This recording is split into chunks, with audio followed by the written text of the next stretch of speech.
After a no-frills budget, prepare for a no-frills election campaign. Kevin Rudd says he won't be wooing voters with any extravagant promises or giveaways.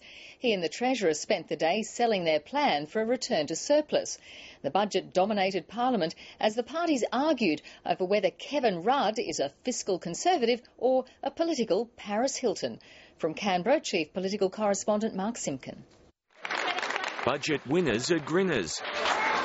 Nurses got more than $500 million in handouts. How are you guys? Even more important, as far as Kevin Rudd's concerned, are the efforts to nurse the budget bottom line back to surplus. See, what I believe in is making sure that we're running conservative economic management here. So is he ruling out expensive handouts during the election campaign?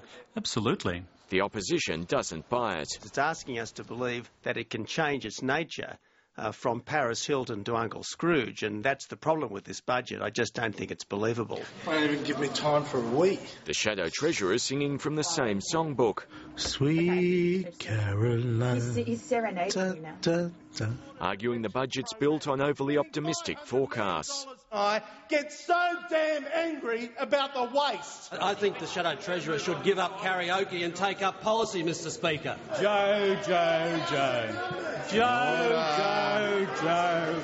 How sloppy can you get? Why does the Prime Minister only become an economic conservative at election time? The infamous debt and deficit scare campaign is dead. Stone dead.